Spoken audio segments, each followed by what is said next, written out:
आदाब, सत श्री अकाल। स्वागत है आप सभी का आपके अपने यूट्यूब चैनल में। जैसे आप सबको पता है कि आपका सीटेट का एग्ज़ाम 20 अगस्त को होगा और अब आपका पेपर ऑफलाइन होगा। तो आप सबके पास काफ़ी टाइम है, लेकिन अब ये नहीं सोचना कि टाइम काफ़ी है तो अभी नहीं प्रिपरेशन करते, बाद में कर लेंगे। थोड़ी थोड़ी प्रिपरेशन करते रहिए, क्योंकि जहाँ तक उम्मीद है DSSB में, NVS में और जो आपके एक्लव मॉडल के स्कूल होते हैं, इनमें तो वैकेंसी आनी ही है। तो इसके लिए आपका सीटेट का एग्ज़ाम क्वालिफाई होना बहुत इंपॉर्टेंट है। तो हम सीटेट एग्ज़ाम के लिए जूनियर लेवल साइंस डिस्कस कर रहे हैं। जूनियर लेवल्स के साइंस के साथ साथ ये क्लासेस जो होंगी ना आपकी यूपी टेट के साइंस के लिए, KVS के लिए, या फिर जिस सब्जेक्ट में NCERT साइंस से क्वेश्चन आते हैं, बहुत हेल्पफुल होंगी। क्योंकि इसमें क्या कर रहे हैं, जो आपके सीटेट का तो टॉपिक है ही, उसके साथ उस टॉपिक के बारे में आपकी NCERT में क्या दिया गया है उसको हम इमेज फॉर्म में डिस्कस कर रहे हैं। तो अगर आपके सीटेट का सिलेबस को हम डिवाइड करते हैं तो सामान्यतः इन टॉपिक में डिवाइड कर लें। इसके अंदर डिफरेंट टाइप के सब टॉपिक होते हैं। तो अभी आप जो डिस्कस कर रहे हैं, द्रव की अवस्थाओं के बारे में डिस्कस कर रहे हैं। तो इन पे ताप दाब का प्रभाव क्या पड़ता है, अवस्थाएं क्या होती हैं, NCERT में कैसे इमेज दी गई हैं, ये सारी हम चीज़ें डिस्कस कर चुके थे। अगर आपने अभी तक इन सारी क्लासेस को नहीं देखा हो तो चैनल की प्लेलिस्ट में जाइएगा, वहाँ से देख लीजिएगा। इसकी PDF आपको टेलीग्राम चैनल पे मिल जाएगी, उसको ज्वाइन कर लीजिए। आज की क्लास में हम द्रव्य के वर्गीकरण के बारे में डिस्कस करेंगे कि कैसे हमने द्रव्य का वर्गीकरण किया, मिश्रण क्या होता है, शुद्ध पदार्थ क्या होता है, शुद्ध पदार्थ का वर्गीकरण कैसे किया। हम हर एक चीज़ को डिस्कस कर रहे हैं, अब बेसिक से एडवांस लेवल तक डिस्कस कर रहे हैं। ये सारी चीज़ें ना, ये नॉलेज आपको सुपर टेट में, NVS में, DSSB में भी हेल्प करेगा, क्योंकि आपके पास टाइम है तो हम कोई भी पॉइंट छोड़ेंगे नहीं। और जब आपके एग्जाम टाइम आ जाएगा, सारी चीज़ों को समराइज करा के आपको मास्टर वीडियो दिए जाएंगे। द्रव का वर्गीकरण 2 पार्ट में किया गया है, मिश्रण और शुद्ध पदार्थ। तो सबसे पहले जानते हैं हम शुद्ध पदार्थ होता क्या है। शुद्ध पदार्थ वह पदार्थ होता है जिसके प्रत्येक भाग का संगठक निश्चित हो। देखिए, मिश्रण में भी कुछ भिन्न भिन्न पदार्थ के संगठक होते हैं शुद्ध पदार्थ में, लेकिन मिश्रण में क्या होता है, जो उसका अनुपात होता है वो निश्चित नहीं होता। और शुद्ध पदार्थ में क्या होता है, आपको जो रेशियो होगा, जो अनुपात होगा संगठक का, वो निश्चित होता है। बस ये मेजर अंतर होता है। चलिए हम शुद्ध पदार्थ के बारे में जानते हैं। शुद्ध पदार्थ को हमने 2 पार्ट में डिवाइड किया, धातु और यौगिक। धातु वे शुद्ध पदार्थ होते हैं जिन्हें भौतिक और रासायनिक विधियों द्वारा अन्य अपव्ययों में अपघटित नहीं कर सकते। मतलब कि तत्व को ना ही हम भौतिक विधि से, ना ही रासायनिक विधि से अगर हम तोड़ नहीं पा रहे तो क्या है, तत्व है।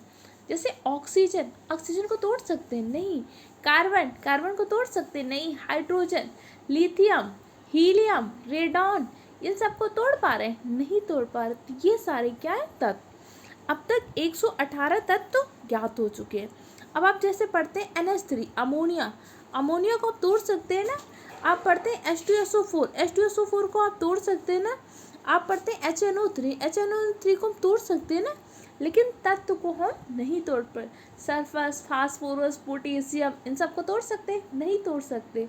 तो तत्व वे पदार्थ होते हैं जिन्हें भौतिक या रासायनिक विधि, किसी भी विधि से अगर तोड़ नहीं सकते हो तो क्या है, तत्व। समझ में आ गया? कोई भी कंफ्यूजन है तो कमेंट सेक्शन द्वारा पूछ सकते हैं। एक्चुअली ये आपका टॉपिक ना थोड़ा सा लर्न करने पे ज़्यादा फोकस करता है। बाकी के जो आपके टॉपिक हैं वो बहुत अच्छे से अंडरस्टैंडिंग लेवल पे है, लेकिन इसके लिए आपको क्या थोड़ा सा लर्न करना पड़ता है। और बहुत सारी चीज़ें आपने प्राइमरी में, अपने कॉलेज टाइम पढ़ी होंगी तो आपको याद भी होंगी। फिर हमने तत्व को भी डिवाइड किया। तत्व को कितने पार्ट में डिवाइड किया, धातु में, अधातु में, उपधातु में। क्योंकि भाई तत्व में क्या है, कुछ में तो धात्विक चमक है, धातुओं के गुण हो रहे, कुछ में क्या धात्विक चमक नहीं है, अधातुओं के गुण है। कुछ ऐसी थी जिनमें धातु और अधातु दोनों के गुण थे, जैसे आपके आर्सेनिक हो गया, एंटीमनी हो गया, तो उन्हें क्या बोला गया, उपधातु। इसके बारे में आगे डिस्कस करेंगे, लेकिन उससे पहले हम क्या करते हैं, यौगिक के बारे में डिस्कस कर लेते हैं। यौगिक क्या होते हैं, वह शुद्ध पदार्थ जो 2 या 2 से अधिक तत्वों के निश्चित रासायनिक संयोग से बनता है। इम्पोर्टेंट पॉइंट क्या है, निश्चित रासायनिक संयोग। इसका संगठक कैसा होता है, निश्चित होता है। जो इम्पोर्टेंट पॉइंट है मैंने उनको हाईलाइट भी कर दिया है। ताकि तब आप पीडीएफ को जब पढ़ें ना तो आपको चीज़ें सिर्फ हाईलाइट पॉइंट को देखना पड़े। तत्व का वर्गीकरण कितने पार्ट में किया था हमने? 3 पार्ट में, धातु, अधातु और उपधातु के बारे में। तो अब जल्दी से कमेंट सेक्शन में 5 धातुओं के नाम, 5 अधातुओं के नाम और 2 उपधातुओं के नाम लिखिए। जल्दी से लिखिए क्योंकि सारी चीज़ें तो आपको पहले से पता होंगे। धातु क्या होते हैं? धातु वे तत्व होते हैं जो इलेक्ट्रॉन त्याग के क्या करते हैं? धनायन बनाने की क्षमता रखते हैं। धातु क्या करते हैं? धनायन बनाते हैं क्योंकि इनके पास जो एक्स्ट्रा बाहक कोश में इलेक्ट्रॉन होता है उसको त्याग देते हैं। और जब कोई किसी चीज़ को दे देगा वो दानी हो जाता है। दानी वही व्यक्ति होगा जो पॉजिटिव होगा। तो इलेक्ट्रॉन हमेशा क्या करते हैं? धनायन बनाने की प्रवृत्ति रखते हैं। या कई बार पूछ लेता है हाइड्रोक्स, इसका क्या करते हैं? हाइड्रोजन का त्याग करते हैं। और जबकि अधातु आपके क्या करते हैं? इलेक्ट्रॉन को ग्रहण करते हैं। चलिए आगे देख लेते हैं। जैसे कुछ इंपॉर्टेंट पॉइंट होते हैं, कई बार धातुओं से गुण पूछ लेता है कौन कौन से होते हैं। तो धातुओं के मुख्य रूप से गुण कौन कौन से होते हैं? धातुएं आपकी कठोर होती हैं, चमकीली होती हैं, आघातवर्ध होती हैं, तन्य होती हैं, ऊष्मा तथा विद्युत की सुचालक होती है। सबसे पहले क्या होती है? धातु कठोर होती है। जैसे आपकी क्या होती है? जैसे आयरन है, कठोर होता है ना सामान्यतः। आपकी जैसे अधातु होती है, सोडियम और पोटेशियम तो एक ऐसी अधातु है जिन्हें तो हम चाकू से काट सकते हैं। तो धातुएं कठोर होती हैं। दूसरा, धातु में धात्विक चमक पाई जाती है, शाइन करती हैं। जैसे आप स्टील की बनाते हैं या डिफरेंट टाइप के हम बर्तन बनाते हैं या डिफरेंट टाइप की चीज़ें बनाते हैं तो उनमें एक चमक होती है। क्यों? क्योंकि धातु में धात्विक चमक होती है। धातुएं आघातवर्ध होती है। आघातवर्ध का तात्पर्य क्या होता है? इसमें बल लगाने में बहुत जल्दी टूटती नहीं है। तन्य क्या होते हैं? धातुओं के पतले तार खींचे जा सकते हैं।